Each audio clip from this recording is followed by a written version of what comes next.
Well, hopefully BYU doesn't have to bundle up too much heading to Wisconsin. Yeah, if I was the team, I'd pack an extra jacket or two as they head out this week, or just load up on the bratwurst and stuff once you get to Madison. Next on sports, hit the road, Jack, and don't you come back without a win. BYU heads north to Wisconsin this week, and they are not alone. And once in a lifetime, plenty of athletic excellence last night, but I can guarantee you that our play of the day is something you've never seen before. Ditch the remote and make yourself comfortable. Sports is next.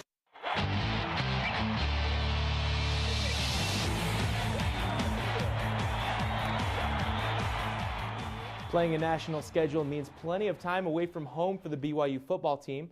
But as 11 sports reporter Mary Blanchard shows us, there are plenty of road warriors around the country that truly make this Cougar Nation. It's something everybody needs to do. Saturday's game against Wisconsin will mark Preston Norton's 93rd Cougar away game trip. He started following the basketball and football teams around in 2006 and hasn't stopped since. And Preston isn't the only BYU roadie. BYU fans, I think we actually are one of the best traveled fan bases in the nation.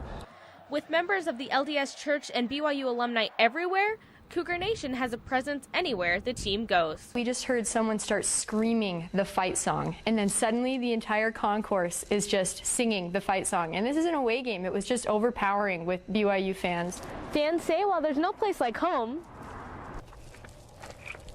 it's fun to travel and experience game day in an entirely new way. At BYU, it's about the game, whereas on the road, it's about game day and the full atmosphere. Preston says the fan presence makes a difference to the team at the games, and Coach Bronco Mendenhall wholeheartedly agrees.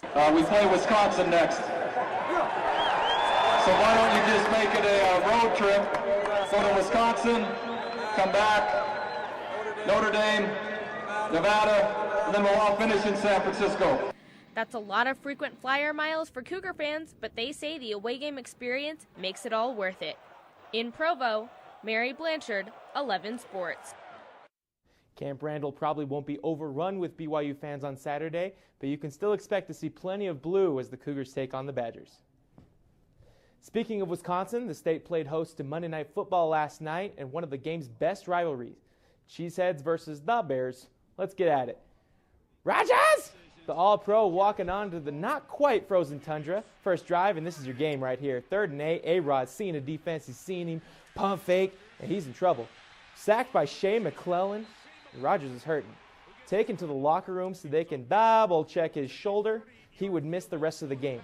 That leaves the door open for Josh McCown and a certain football team known as the Bears. McCown in the second quarter. Get off me, child's play. Muscles a throw to Brandon Marshall for 6. Bears take the lead. Packers not done though. Eddie Lacy in the third quarter. That's a scary dude. Lacy rumbles down to the 1, and the Pack would punch it in to tie. But at the game's end, there would be 2 teams of contrasting moods setting off the field, my friends. One glum, one gleeful. The gleeful of which being the Bears. McCown finds Alshon Jeffrey for the game winner, and Chicago forces a 3-way tie for first place in the NFC North, 27-20. To the association now, where it was looking like a Pepsi Max commercial in Cleveland. First quarter, it's Uncle Drew, a.k.a. Kyrie Irving, knocked down. His buddy Wes, a.k.a. Kevin Love, answers at the other end, though. Just like old times. Cavs up 2, and in the second, it's C.J. Miles. All up in your spot like C.J. from San Andreas. Monster Jam gives Cleveland control, and they would eventually go up 22. But the T-Wolves don't go quietly. Minnesota back within 3. It's K-Love. Don't jump, young blood.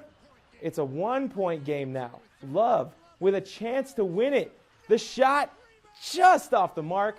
Time expires, and the Cavs knock the Wolves from the ranks of the unbeaten, 93-92. You know who else is unbeaten? The 76ers. Steph Curry and Andre Iguodala planning to change that before the game. Let's just put this thing into action.